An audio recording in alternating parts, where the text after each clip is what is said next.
Saa hii tuko Kibumba, hakuna problem Saa hii hapa tuko Kibumba, leo siku ya tatu na saa hii ni 13h40. Tuko Kibumba, FARDC shakamata kukote.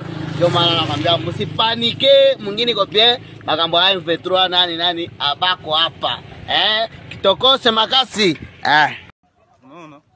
Hapana vitu kupanikia iko hivi na hivi. Unaona, msisema washakamata Kibumba nini? Si hapa tuko hapa. Ni watu wa mingi hawa, si wote tuko hapa. Moi, je tiens mes informations à bon en ligne. Bon, sois calme, nous sommes ici à Kanyanja. Pas de panique, nous si paniquer. Moi, je ogope Shabatu. Nous sommes toujours là, nous sommes ici au niveau de beaucoup de jeunes sont là. Beaucoup de jeunes. Beaucoup de gens. Comment ne faut pas paniquer. Et de défense continuent à travailler pour sécuriser nos populations dans la ville de Bukavu et sur l'ensemble de la province. Dans ces moments particuliers où nous devons lutter contre la criminalité, mais aussi lutter et s'organiser pour faire face à la guerre d'agression qui est imposée à notre pays. Et le chef de l'État l'a dit, nous n'avons pas besoin de ces jeunes qui sont contre la patrie, mais nous avons besoin des jeunes qui vont répondre à son appel à la mobilisation pour soutenir et s'enrôler au sein des FARDC. Cette prouesse de la police est à la fois le fruit des moyens mis à leur disposition par le gouverneur Théo Ngwabidje, notamment des véhicules et des motos, pour renforcer les capacités opérationnelles de la police à Bukavu et ses environs.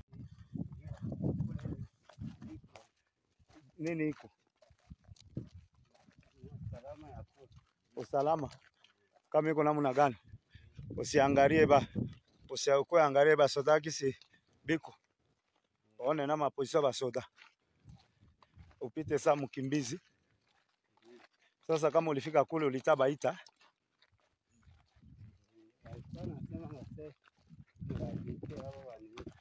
ndio baambia ushafika.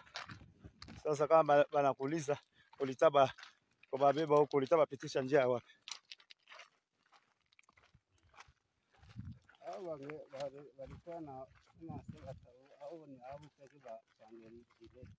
Bopeke bajilete. Afebu ulita yende ikala kule, ndio anje kubapatia mamvuma kule mbele. Na bo banajileta. Komanda gani iko pale? Justin. Eko na grade gani?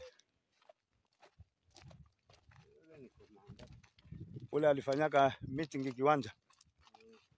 Ndio yeye njana ikala pale. Okay, sawa. Mungu akusaidie ushapona.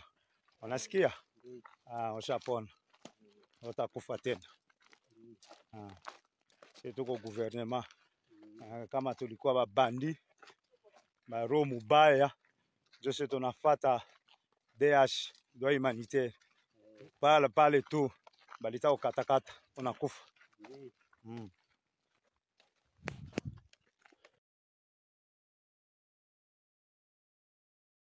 Devant les gouverneurs du Sud Kivu, Théo Ngwabidje Kassi, une bande de présumés criminels, 24 au total, dont une femme, répartis en 3 groupes. Ils ont été capturés par les éléments de la police nationale congolaise au Sud Kivu. 5 armes de type AK-47 et des munitions de guerre ont été également saisies. Un ordinateur, des téléphones, un microscope constituant leur butin d'opération ont été également présentés au gouverneur, entourés des membres du Conseil provincial de sécurité. Ces présumés bandits sont poursuivis les uns pour association de malfaiteurs, violation des consignes, trafic d'armes et de munitions de guerre, et d'autres, vol à main armée, enlèvement et meurtre. Tout en saluant la bravoure des éléments de la police, le gouverneur Théo Ngwabidje Kassi, qui incarne la vision du président de la République, Félix-Antoine Tshisekedi, une vision centrée sur la sécurité de ses administrés et leurs biens, au premier plan de sa gouvernance, a demandé à la justice militaire l'ouverture rapide d'un dossier judiciaire afin qu'ils répondent de leurs actes. Cette énième coupe de filet montre que les services de sécurité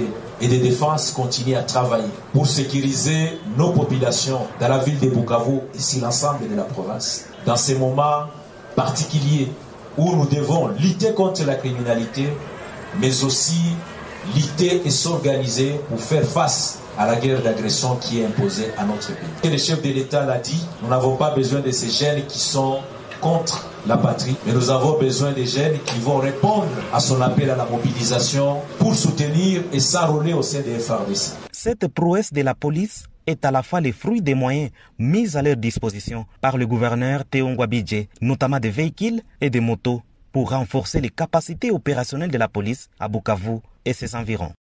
La catastrophe humanitaire causée par la guerre que mène l'armée rwandaise dans les territoires de Rutshuru et Nyiragongo a été évaluée au cours d'une réunion co-présidée ce mercredi 16 novembre 2022 au gouvernorat du Nord Kivu par le ministre national en charge des affaires humanitaires, Modeste Mutinga, et le gouverneur Constantin Makongba. Selon le ministre Modeste Mutinga, il a été décidé avec les acteurs humanitaires de s'évertuer à apporter de l'assistance aux déplacés et sinistrés le plus tôt possible. Leur installation dans des conditions acceptables a aussi été évoquée. Nous avons essayé d'examiner en ce moment la situation des sinistrés et des déplacés qui viennent nombreux sur la ville de Goma.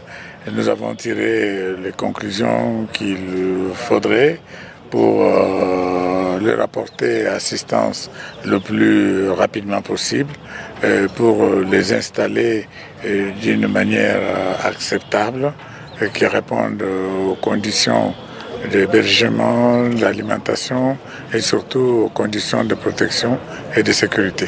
Pour leur part, les acteurs humanitaires affirment accentuer les plaidoyers afin de répondre efficacement aux besoins des déplacés. And the first priority was the political process. Currently, we have Luanda and Nairobi process. Sometimes, war does not necessarily bring peace. You have to pursue diplomacy. The second on that track, and is very critical for you to note, is the issue of disarmament and demobilization, not only targeting M23, because we seem our focus to be on M23. We have over 120 armed groups within DRC, and they have instigated significant degree of insecurity. If these two tracks fail, then we will automatically transit to the third track, that is military action. Saa hii tuko Kibumba, hakuna problem Saa hii hapa tuko Kibumba, leo siku ya tatu na saa ni 13h40. Tuko Kibumba, FARDC shakamata kokote. Ndio maana nakwambia msipanike, mwingine kopie makambo haya M23 nani abako hapa kitokose makasi